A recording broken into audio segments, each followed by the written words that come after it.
Hello student welcome to Lakshmi math point Lakshmi math point रे आपण मानकु स्वागत। आज आमे पढ़िबा अष्टम श्रेणी रो इंग्लिश रो स्टोरी। से स्टोरी ना होची ए वाइज ग्रैंडमदर। जणे ज्ञानी जेजेमा ए चैप्टर टी को आमे पढ़िबा। तेणु पढ़िबा पूर्व सांग माने जो माने नुआ करी चैनल को आसीच सब्सक्राइब करिवो आउ सांग मान को जो सांग माने भी देखि नाहंती समान को पठेइबो शेयर करिवो आ लाइक करिवो परवर्ती वीडियो देखिबा पई नुआ नुआ वीडियो देखिबा पई हला मो चैनल को सब्सक्राइब करिवो। देखो वीडियो आरंभ करिबा। देखो कहिछि perhaps all of you know what a riddle is. ना संभवतः समस्ते रिडल विषय जानिथिबो ना। एठी गोटे रिडल्स दिया है सॉल्व करिया। देखो I am once in T. T रे मु थरे रहिछि। टी माने कि चाहा रे। Twice in coffee. कॉफी रे मु दी थर अछि। But not in sugar. किंतु मु सुगर रे नाही चीनी रे नाही। हो एम आई मु किए। देखो या भितरे देखो टी रे के अछि। देखो टी रे ई अछि। कॉफी सी ओ एफ एफ ई ई एठी भी ई अछि। बट सुगर देखो सुगर रे ई नाही। तेणु से किए ई। आंसर हला केते ना ई। I have a crown. मोर गोटे मुकुट अछि। But I am not a king. किंतु मु राजा नुहे। I wake up early in the morning. मु सकाळा उठी पड़े बिछणारू सकाळा उठी पड़े। But I am not a watchman. किंतु मु गोटे वॉचमैन नुहे बा जगुआरी नुहे। हो एम आई के कुकुड़ा कुक ना नहीं। तो एई रिडल गुडी को जानिलो। देखो स्टोरी रो जो स्टोरी अछि आस पढ़िबा। In the good old days in Japan, there lived a young farmer with his old grandmother. ଜାପାନର ଏକ ଅତୀତ ଦିନର ଘଟଣା।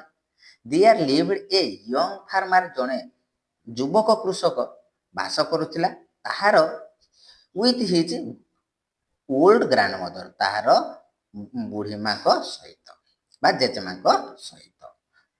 ତାର ଦ ୟଙ୍ଗ ଫାର୍ମାର। ସେଇ ୟଙ୍ଗ ଫାର୍ମାର କିଏ ଥିଲା ନା ତାର। loved his grandmother very much। ସେ ତାର ହେଲା ଜେଜେମାକୁ ବହୁତ ଭଲ ପାଉଥିଲା। like the other farmers in the village। ତା ଗାଁର ଅନ୍ୟ କୃଷକ ମାନଙ୍କ ଠାରୁ ତାର ଠୁ grew his own rice।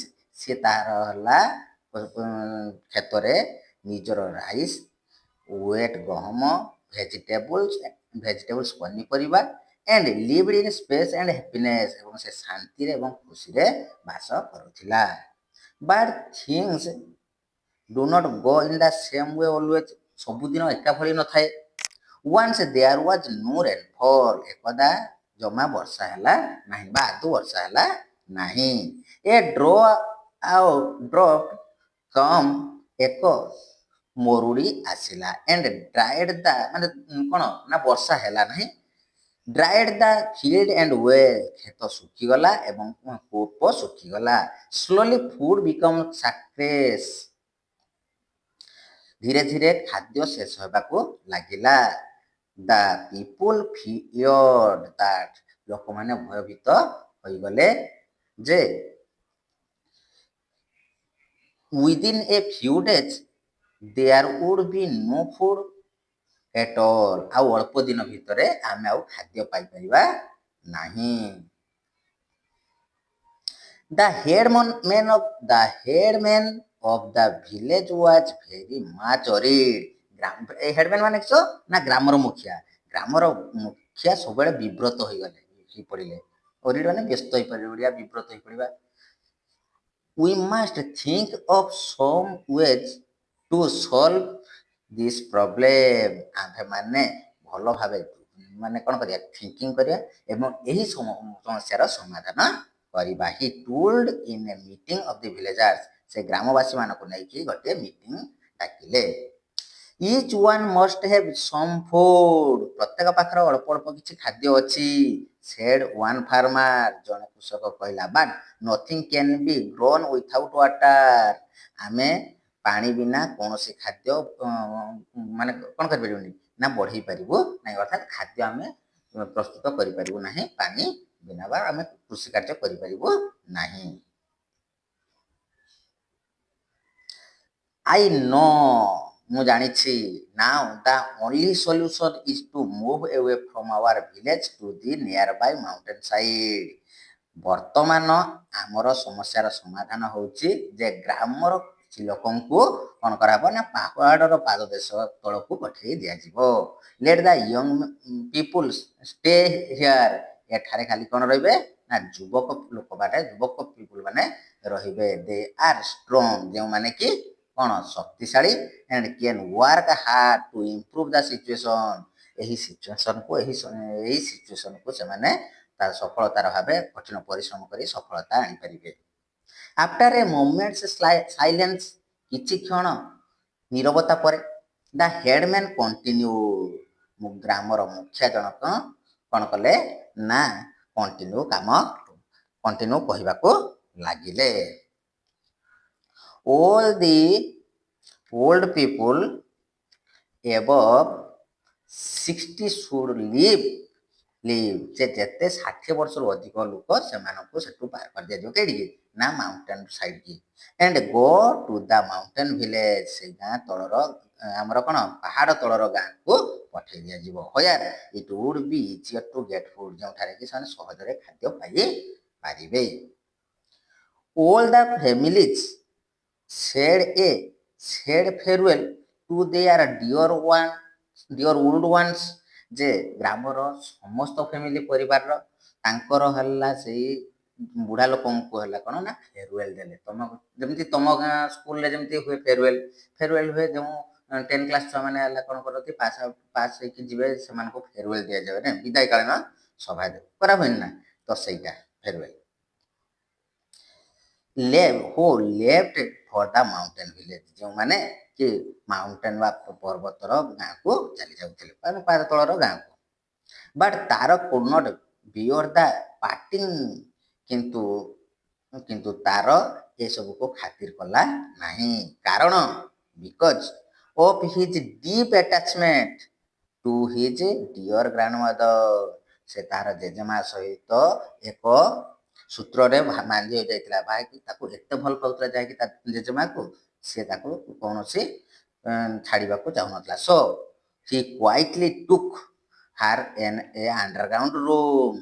ତେଣୁ ସେ କ'ଣ କଲା ଯେ ଚୁପ୍କି ଅଣ୍ଡରଗ୍ରାଉଣ୍ଡ ଘର ଭିତରେ ବା ଭୂମି ତଳେ ଘର କରିକି ଏଟ୍ ଦ କୋର୍ଟୟାର୍ଡ, ତାଙ୍କ ପ୍ରାସାଦର ପଛପଟରେ ସେ କ'ଣ କଲା ନା ତାକୁ ରଖିଲା।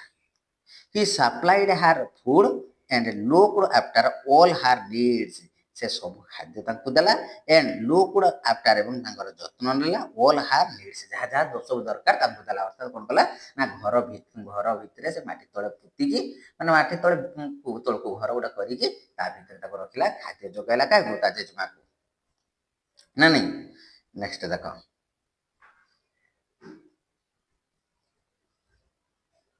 but troubles followed one after another। ସମସ୍ୟା ପରେ ଆଉ ଗୋଟେ ସମସ୍ୟା ସୃଷ୍ଟି ହେଲା। ଏ few week later, କିଛି ସପ୍ତାହ ଗଲା ପରେ, the village headman had to put up a notice। ଗ୍ରାମର ମୁଖିଆ ଜଣକ ଗୋଟେ ନୋଟିସ୍ ଦେଲେ, ବିଜ୍ଞାପନ ଦେଲେ, which was very important for everyone। ଦେଖ ଯେ ସେଇଟା ଗୋଟେ ବହୁତ ଗୁରୁତ୍ୱପୂର୍ଣ୍ଣ ଥିଲା, ପଢ଼ିବା ପାଇଁ ସମସ୍ତଙ୍କୁ ଗୁରୁତ୍ୱପୂର୍ଣ୍ଣ ଥିଲା। It was from the world of the neighbouring town. ଏହା ହେଲା ଗୋଟେ ନା ନାଇବରିଂ ଟାଉନ୍ର ଗୋଟେ ୱାର୍ଲଡ ହେଲା, ହୋ threatened to make half the land of the villagers failed to answer the 3 riddles sent by। ମାନେ ସେ ହେଲା କ'ଣ ଜମି କ'ଣ ଲ୍ୟାଣ୍ଡଲର୍ଡ। ସେଇ ଲ୍ୟାଣ୍ଡଲର୍ଡ ଜଣକ କ'ଣ କଲା ନା ଯଦି ତାହାର ସେ ରିଡିଲ୍ ପଠେଇଲେ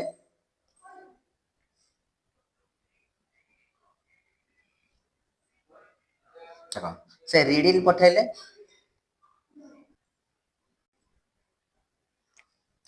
ଦେଖ ସେଇ ଲ୍ୟାଣ୍ଡଲର୍ଡ ଜଣକ କ'ଣ ନା 3ଟି ରିଡିଲ୍ ପଠେଇଛନ୍ତି। ସେଇ ରିଡିଲ୍ର ଯିଏ ଆନ୍ସର ଦେଇଦେବ ତାଙ୍କ ଗାଁ ଭିତରୁ, ତାହେଲେ ସେମାନଙ୍କୁ ଖାଦ୍ୟ ଦେବେ। ଯଦି ନ ଦେଇପାରିବେ ତାଙ୍କ ପାଖରୁ କ'ଣ ନା ଜମି ନେଇ ନେବେ ସେ। But if they answer them correctly, ଯଦି ସେମାନେ ତାଙ୍କର ଆନ୍ସର ଠିକ୍ ଭାବେ ଦେଇଦେବେ, ହି ପ୍ରମିଜ୍ଡ, ସେ ପ୍ରତିଜ୍ଞା କରିଲେ, he would give the villagers all the food they needed, ଯେତେ ତାଙ୍କୁ ଖାଦ୍ୟ ଦରକାର ସେ ଖାଦ୍ୟ ସମସ୍ତ ଖାଦ୍ୟ ତାଙ୍କୁ ଦେବେ ବା ପ୍ରଦାନ କରିବେ।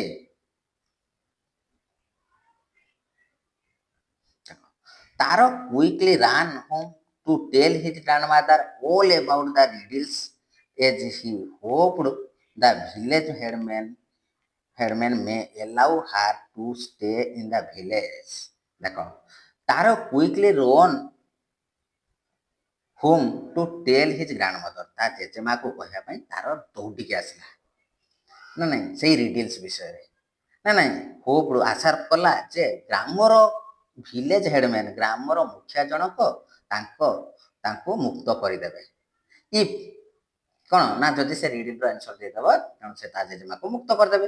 If she would tell the right answer, ଯଦି ସେ ଠିକ୍ ଉତ୍ତର ଦେଇଦେବେ।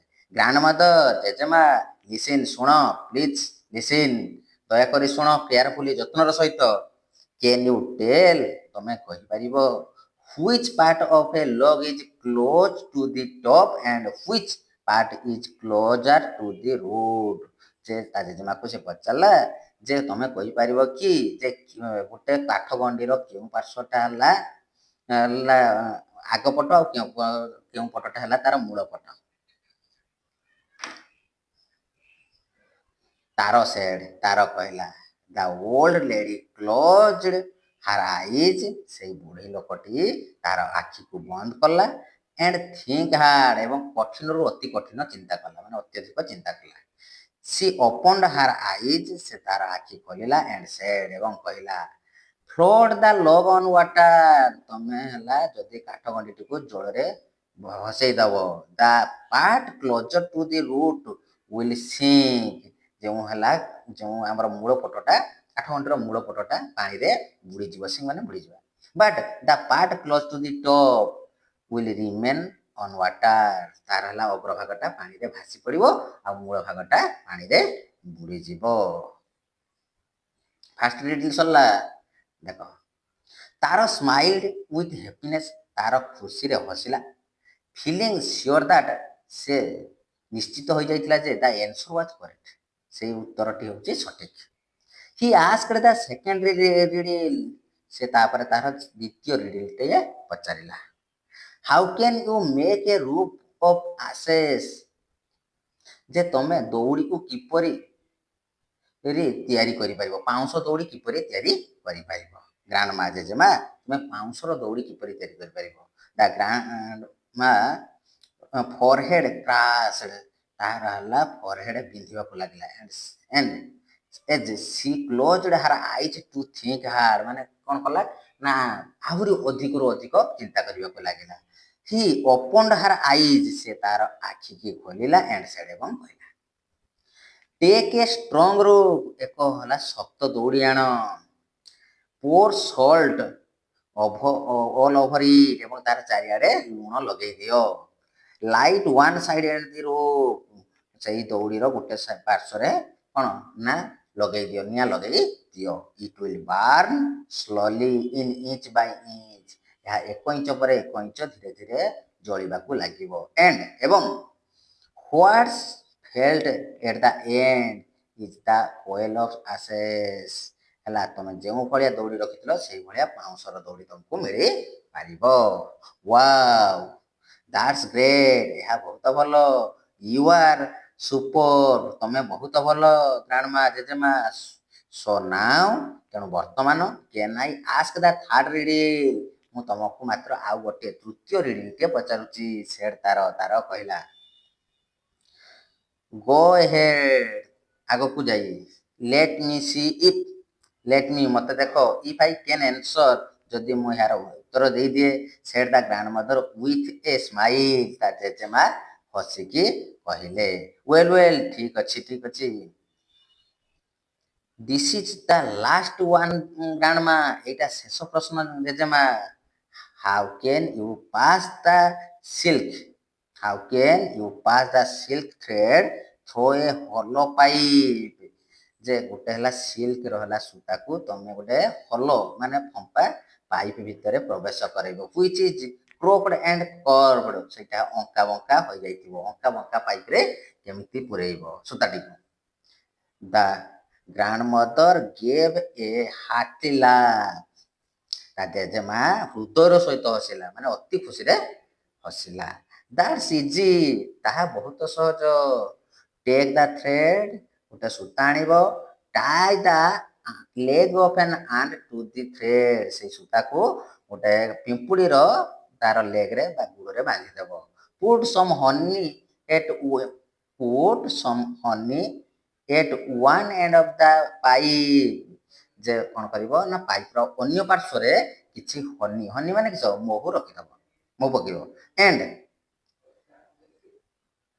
And pushed the ant from the other end. ସେ ପିମ୍ପୁଡ଼ି କ'ଣ କରିବ ସେଟାକୁ ନେଇକି ଆର ଏଣ୍ଡରେ ପହଞ୍ଚେଇଦେବ, ଅନ୍ୟ ପାର୍ଶ୍ୱରେ ପହଞ୍ଚେଇଦେବ। The ant is sure to crawl through for the honey at the other side. ଅନ୍ୟ ସାଇଡ୍ରେ ଯେଉଁ ହନି ମହୁ ପଡ଼ିଛି ସେଠିକି ସେ ଗୁରୁଣ୍ଡି ଚାଲିଯିବ। ହାଉ ଏଭର କର୍ଭଡ ଦ ପାଇପ୍ ମେ ବି। ସେ ବଙ୍କା ହେଉ କିମ୍ବା କ'ଣ ଅଙ୍କା ବଙ୍କା ହେଇଥାଉ। ହାଉ ୱାଣ୍ଡରଫୁଲ୍। କି ଆଶ୍ଚର୍ଯ୍ୟଜନକ। That's like my grandma. ତମେ ହିଁ ନିଶ୍ଚିତ ମୋ ଜେଜେମା। ମାନେ ସେ ବହୁତ ଖୁସି ହେଇଗଲା ତାର ଏବଂ କହିଲା ମୋ ଜେଜେମା ସବୁଠାରୁ ଚତୁର, ମୋ ଜେଜେମା ସବୁଠାରୁ ଜ୍ଞାନୀ। ତାର ୱାଜ୍ ଥ୍ରିଲ୍ଡ। ତାର ଅତ୍ୟଧିକ ଖୁସି ହୋଇଗଲା। ହି ଜମ୍ପଡ୍ ଆଣ୍ଡ କ୍ଲେପ୍ଡ ୱିଥ୍ ଜୟ। ନାଚିବାକୁ ଲାଗିଲା। ସେ ହେଲା କ'ଣ କଲା, ଡିଆଁ ମାରିଲା ଏବଂ କ୍ଲେପ୍ଡ ଏବଂ ତାଳି ମାରିକି ଖୁସିରେ ତାଳି ମାରିଦେଲା। I am lucky to have such a wise grandmother. ମୁଁ ବହୁତ ଲକି ଯେ ମୁଁ ଏଇଭଳିଆ ଜ୍ଞାନୀ ଜେଜେମା ପାଇଛି। ଏଣ୍ଡ ୱିଥ୍ ଦିଜ୍ ୱାର୍ଡ, ଏହି ୱାର୍ଡ ଗୁଡ଼ିକ ହି ରସ୍ଡ ଟୁ ଦି ଭିଲେଜ ହେଡମ୍ୟାନ୍। ସେ ଗ୍ରାମର ହେଡମ୍ୟାନଙ୍କ ପାଖକୁ ଦୌଡ଼ି ଗଲା। He told him all the answer.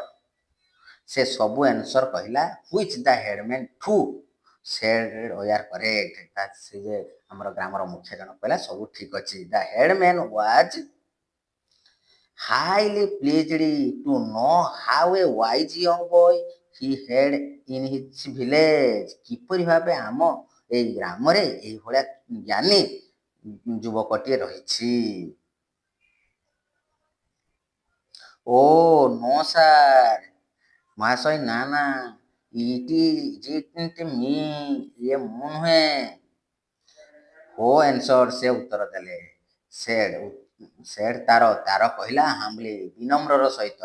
Boeing his head. ତା ମୁଣ୍ଡକୁ ତଳ କରି, ନା ତଳମୁହାଁ ମୁଣ୍ଡ କରିକି। ଇଟ୍ ଇଜ୍ ମାଇ ଗ୍ରାଣ୍ଡମଦର। ଏହା ମୋ ଜେଜେମାର। ହୋ ଆନ୍ସର ଅଲ୍ ଅଫ୍ ଦେମ୍। ଯିଏକି ସବୁ କ୍ୱେଶ୍ଚନର ବା ସବୁ ପ୍ରଶ୍ନର ଉତ୍ତର ଦେଇଛନ୍ତି। The headman was full of remorse and shamed for having that thought all the old people useless. ଦେଖ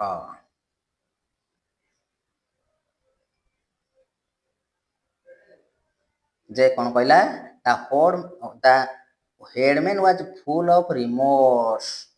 ସେ ଗ୍ରାମର ମୁଖିଆ ଜଣକ ଲଜ୍ଜିତ ଅନୁଭବ କଲା, ଚିନ୍ତା କଲା।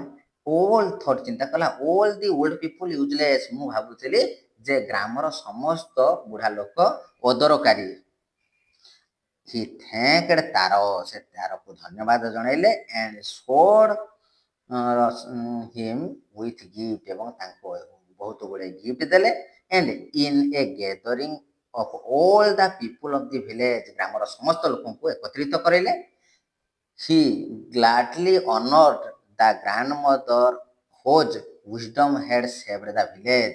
ଯାହା ବଳରେ ଯେଉଁ ସେଇ ମଦରଙ୍କୁ ଜେଜେମାଙ୍କୁ କ'ଣ ଯେ ୱିସଡମ୍ ଇଚ୍ଛାକୁ ଫୁଲଫିଲ୍ କଲେ। The same day the village headman ordered, ସେହିଦିନ ଗ୍ରାମର ମୁଖ୍ୟ ଜଣକ ଆଦେଶ ଦେଲେ all the old people to be brought back in respectfully to the village, ସମସ୍ତ ବୁଢ଼ା ଲୋକଙ୍କୁ ଗ୍ରାମକୁ ପୁଣି ସମ୍ମାନର ସହିତ ନେଇ ଆସ। ହୟାର, ଯେଉଁଠାରେ they lived in comfort and happiness, ଯେମାନେ କି ସେମାନେ ଖୁସିରେ ଏବଂ ଆରାମଦାୟକ ରହିପାରିବେ। ଏଇଠି ନା ନିଜ ଗାଁରେ। ଦେନ୍ ଇଟ୍ ରେନ୍ଡ ଆଣ୍ଡ ଅଲ୍ ଦ ୱେଲ୍, ଏବଂ ତାପରେ ବର୍ଷା ଆସିଲା ଆଉ କୂଅ ଗୁଡ଼ିକ ଭର୍ତ୍ତି ହୋଇଗଲା ଜଳରେ। ଦ ଲ୍ୟାଣ୍ଡ ଗ୍ରିଉ ୱେଲ୍, ଏବଂ ଶସ୍ୟ କ୍ଷେତରେ ଭଲ ଭାବେ ହେଲା। ଆଣ୍ଡ ରିଚ୍ଡ ଏଗେନ୍, ଏବଂ ସେମାନେ ପୁଣି ଧନୀ ହୋଇଗଲେ। ଥ୍ୟାଙ୍କ ଟୁ ତାରସ୍ ଗ୍ରାଣ୍ଡମଦର, ତାରର ଗ୍ରାଣ୍ଡମଦରକୁ ବହୁତ ଧନ୍ୟବାଦ ଜଣାଇଲେ। ତେଣୁ ଏହି ଷ୍ଟୋରିରୁ ତମେ କ'ଣ ଶିଖିଲ ନା ଯେଉଁ ବୁଢ଼ା ବୁଢ଼ୀ ଲୋକଙ୍କୁ ବା ତୁମ ବୟସ୍କ ଲୋକଙ୍କୁ ହେୟ ଜ୍ଞାନ ମନେ କରିବା ଉଚିତ ନୁହେଁ ନା ନାହିଁ। ଯଦି ଷ୍ଟୋରିଟି ଭଲ ଲାଗିଥାଏ ତ ଚ୍ୟାନେଲକୁ ସବସ୍କ୍ରାଇବ୍ କରିବ, ସେୟାର କରିବ ଓ ଲାଇକ୍ କରିବ ଓ ସାଙ୍ଗମାନଙ୍କୁ ସବୁ ସେୟାର କରିବ। ଜୟ ଜଗନ୍ନାଥ।